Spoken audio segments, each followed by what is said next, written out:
Now, after that, I will jump into where? General survey. So how I will demonstrate general survey, you just see. Okay. So look at me. See upwards. See downwards. Okay. Okay. Show me your mouth. If you have torch, it's good. I have mobile.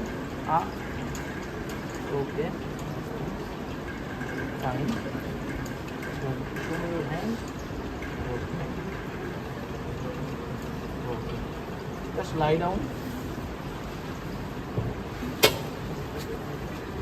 Lie down. Yeah.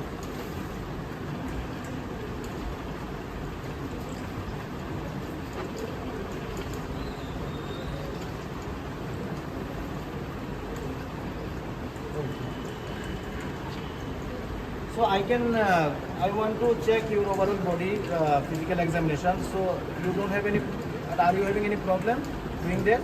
Okay. So you have to take consent also, okay, before check.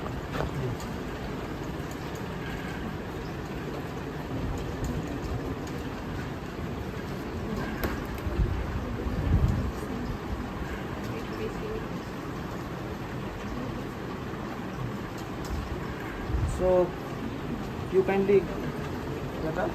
Okay, just remove your shirt kindly.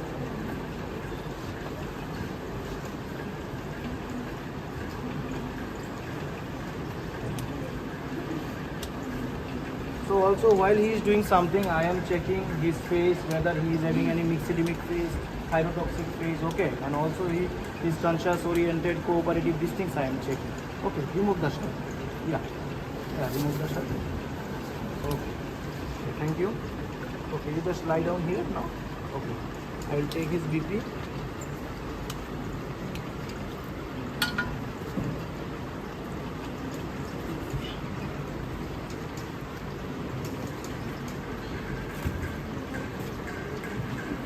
So BP cup should not be too tight, too loose. Only 2 finger it should allow to pass. Okay. Then I will check his BP.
Is okay in normal limit 130/90.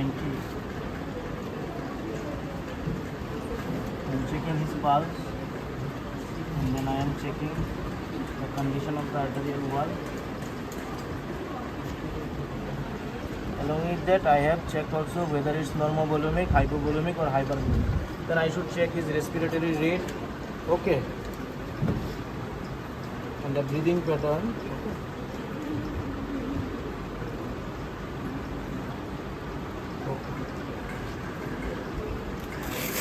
Okay, you just stand up, remove your shoes and just check your weight. Anyone is having marker or pen, anything like that? Your weight is 75. Chalo, marker ase karo na sir. Come here, stand here. Come here, stand here. Okay. So this is the level. Someone keep your hand like here. Okay, just go to your bed and lie down. Anyone's having bag, big bag, so we can put like a pillow. Just put here 2 bags.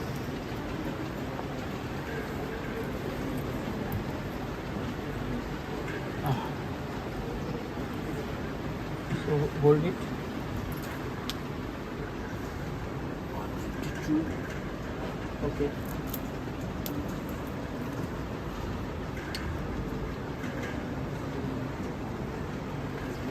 So he is like 180 centimeter. Okay. So we can calculate the BMI from there. Okay. So now I have checked. He is conscious oriented to time and plus and person.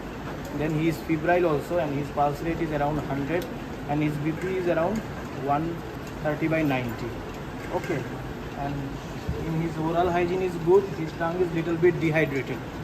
Okay. His BMI is 180 and his weight is 75. So we can calculate the BMI. Okay. He doesn't look any cachectic. He doesn't have any typical faces like lymphedema or thyroid or any other things. Okay.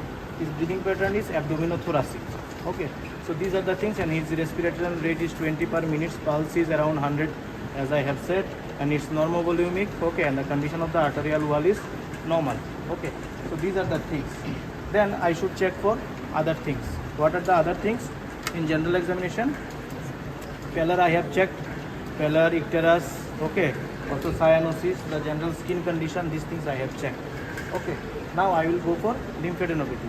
Okay, for lymphadenopathy checkup, you can do from front or you can do from back. Okay, so front I am checking. So when you want to do lymph node check, you have to little bit flex his head. Okay, so to relax the deep cervical fascia. Then I will check for submental node. Okay, then submandibular. Then along the anterior border of the sternocleidomastoid, upper jugular, which is level 2, middle jugular, then lower jugular. Okay. Then for level 5 lymph node, I have to check from the back. So I will ask the patient to move. I should check from back, but I will tell him to move like this. Okay, so I can check. Okay, straight. Okay. Then I will tell him and shrug your shoulder. Can be, yeah. Then shrug a bit. Shrug a bit. Yeah. So I can check the level 5 lymph nodes. Okay. And then I have to, whether he is febrile, if it is febrile, now note the temperature, these things you have to do. Then I have to look for JVP, jugular venous pressure. So how will look it? Keep some bag, na? I told you. Keep some bag. It has to be 45-degree angle. So any bag, anyone is having bag लेके आओ ना? Bag नहीं आयो?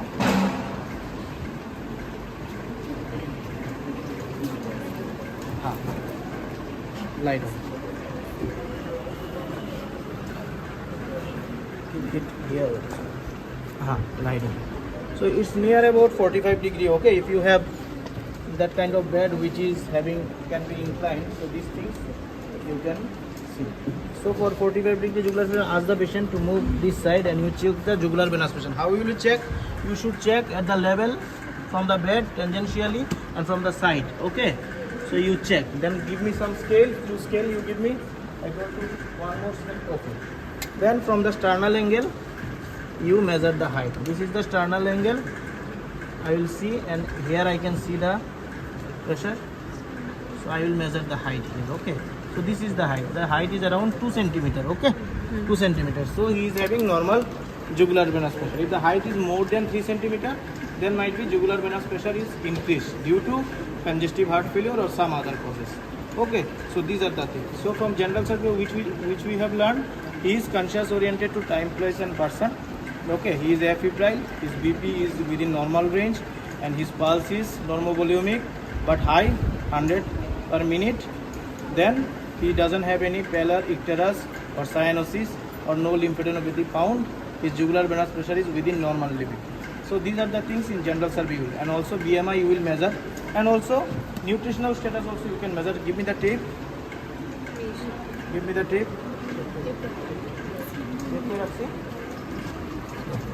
Just see.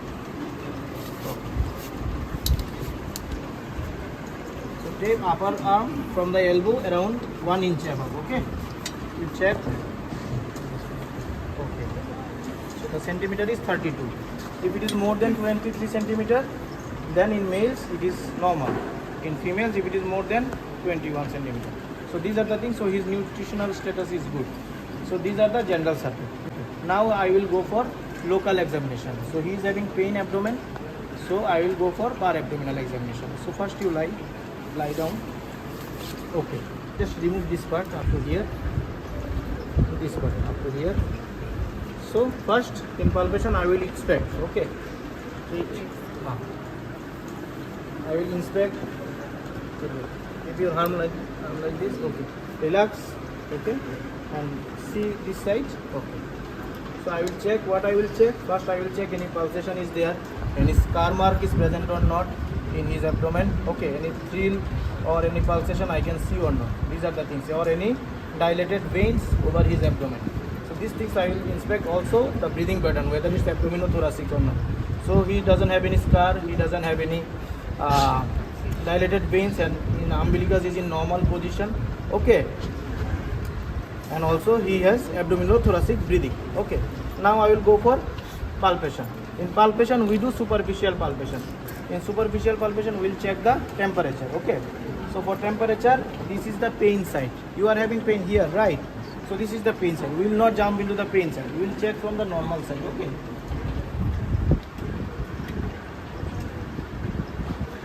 so here I can see there is some little rise of temperature in that area. Okay, then I will go for deep palpation. For deep palpation also you should go from normal side, and you should see. If there is pain, you tell me. Is it paining? Is it paining more? Okay. Is it paining more? Okay. So he is having pain here in that area. Okay. So in deep palpation we can see in the McBurney's point there is pain. Okay. Then also I should palpate the liver, spleen also. So for liver palpation, before palpation, one thing I should have done, this is I ask the patient to semiflex his knee. So semiflex your knee, then I can see the abdominal muscle will be relaxed. Then I should palpate like this. Okay. So these things you should remember. In winter season, now it's hot. In winter you should rub your hand to warm up your hand. Okay.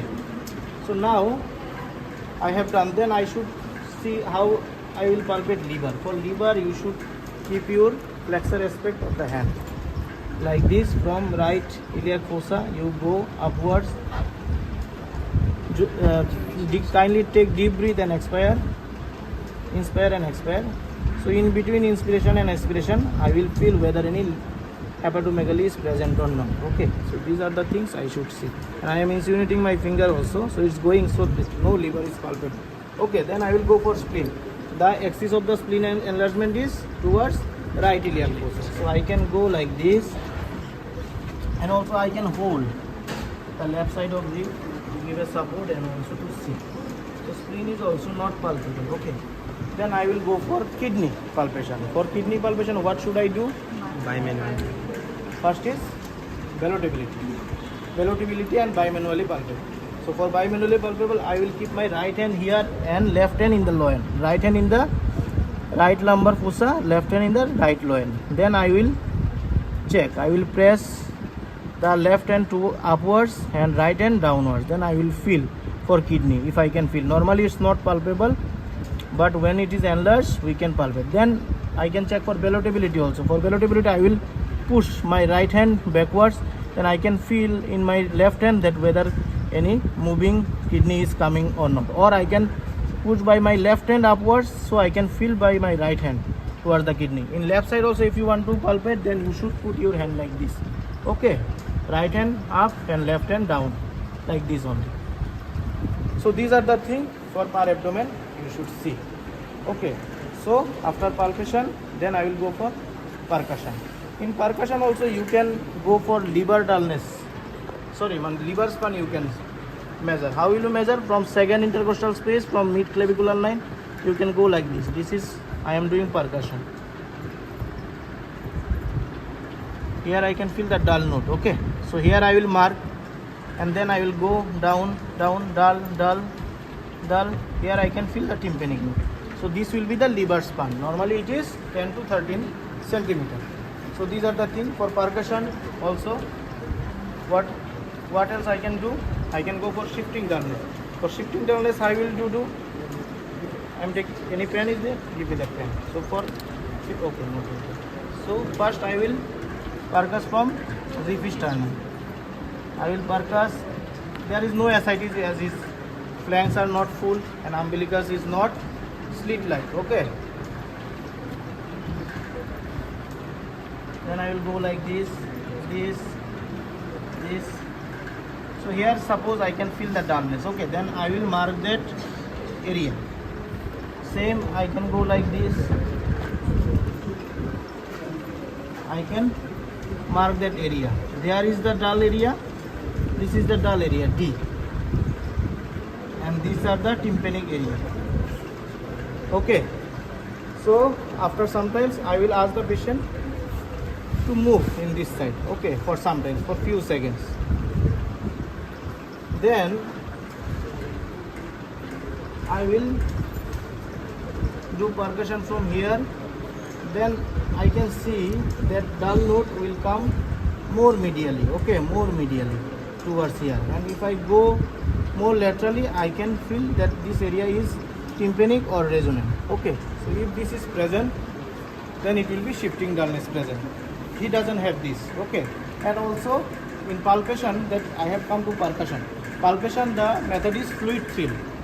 One fluid thrill method I have forgot. So fluid thrill you have to do. You ask the patient to keep his hand on his mid part of abdomen. Okay, then I will put my left hand and I will do thrust. Okay, if I can feel any thrill, it is positive. If fluid thrill is positive in palpation, you don't need to do shifting dullness because already ascitic fluid is present. Okay, then what comes? Auscultation. In auscultation, what will you do? You will check for bowel sounds. Okay, then you will check for any bruit is present or not. These things you should, or any thrill or bruit you can auscultate on me.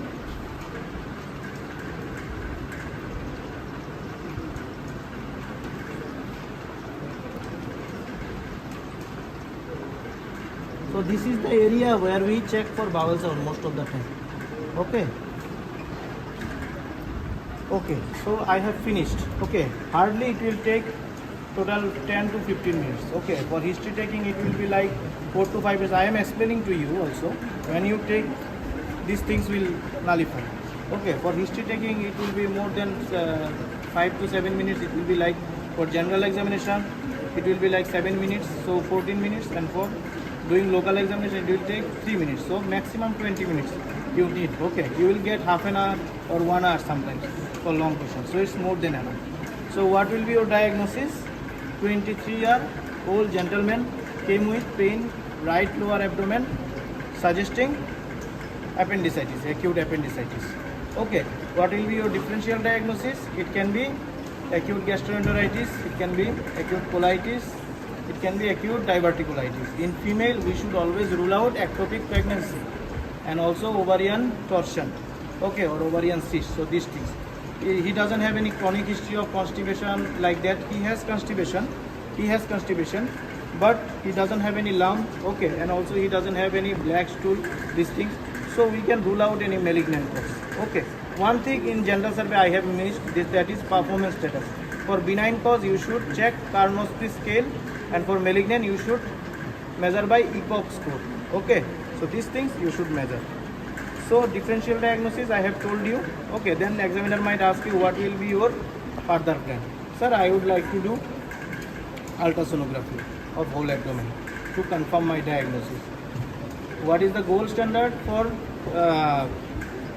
diagnosing acute appendicitis? That is CECT whole abdomen. Okay, if in sometimes in USG radiologist might not find the appendix due to bowel gas shadow. Okay, so that time what will be next investigation of choice? That is CECT whole abdomen. Okay, along with that you should check for CBC, you should check for LFT. Okay, and also chest X-ray. This you should check. Okay. Now also you should check during palpation whether any appendicular lump is present or not. He is giving history of 2 days. So if it is acute appendicitis, there might be appendicular lump. So if appendicular lump, we should go for conservative management by giving analgesic, antibiotics and fluid resuscitation. Okay, then after 6 weeks we can go for interval appendicectomy. But if there is no lump, patient is having pain and it is not responding to antibiotics nicely, then you can go for appendicectomy.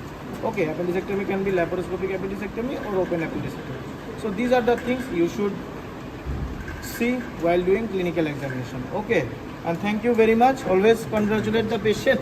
Give a word. Thank you. Give a big clap for him.